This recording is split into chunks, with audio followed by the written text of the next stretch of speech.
Several local people say they've lost tens of thousands of dollars thanks to fraud on their bank accounts, and they're not alone. Across the country, scams are on the rise. But unlike credit card fraud, where you can usually get your money refunded, these families say they're furious that their bank won't help them get their money back.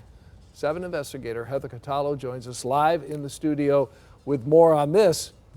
Seems reasonable to expect it back. You would think, but that's not how this is working. Chase Bank is calling this a societal problem, saying these customers either did not do enough to secure their accounts or they authorized these wire transfers. But some of these local families say that's just not true, and they think their bank should do more to protect them.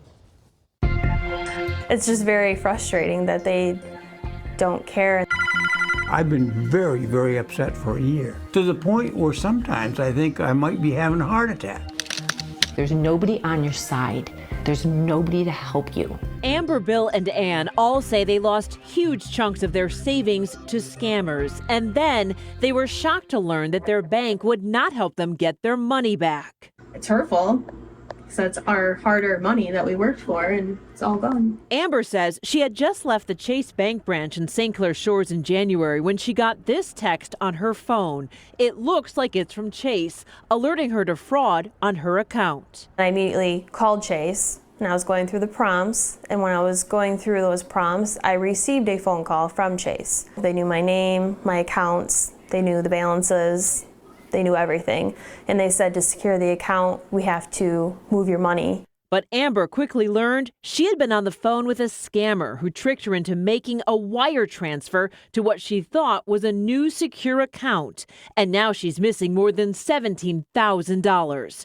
Amber immediately raced back to the bank to try to stop the wire transfers that were still pending. But he said it's not on us to be able to stop it, which I find weird that the bankers can't stop these transactions. Amber has no idea how the caller had so much of her account information already, but what she does know is that her money is gone, and so is her trust in her bank. It's just very frustrating that they don't care and they just let these people get away with it and they blame you. Amber isn't alone. A quick internet search shows this spoofed Chase phone number scam is costing customers tens of thousands of dollars in cities across the country.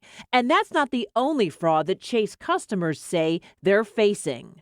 I couldn't breathe. Ann Gonga says she noticed more than $31,000 missing from her savings account back in 2021. This mom from Oakland Township says she never authorized the wire transfers that were made to purchase cryptocurrency. Who has income that they can just have stolen from them right of their account? Ann says she's been battling with Chase ever since. She says they did return some of the money, but she's still missing $7,000. It's so frustrating to me that they said I made this transaction and I didn't. I'm at a loss.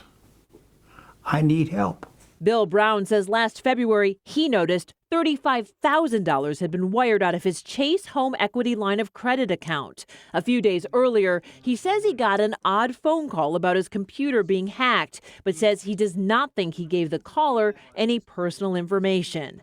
Brown says he visited his Chase branch in Grosse Pointe Farms and reported the fraud immediately, only to later learn Chase would not be refunding his money either. They decided I did not take the appropriate action or steps to protect my computer or information. Now, I don't know what other steps anyone could take. Brown's family is furious. What did they rely on to release these transactions? Who did they send them to? And did they do anything to try and reverse them or stop them? And you don't have answers to those questions? No, they won't talk to us. That's a lot of money for someone his age to be losing. Grosse Pointe Woods Police Detective Miles Adams tried to help get Brown's money back, but says once it's transferred out of an account, that's nearly impossible. The only thing police and the banks can really do is caution customers to protect their accounts as best you can. It's hard to determine if it's a scam or not with phone spoofing. My advice is to do all things in person if you can.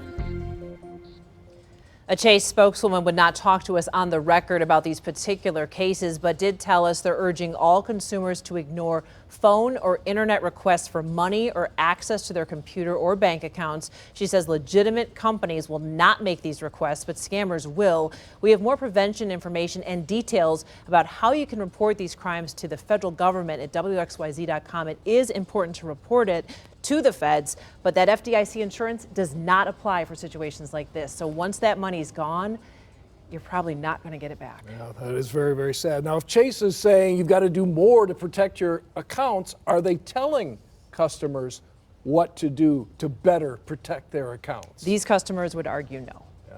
All right. I know you'll stay on this. We will.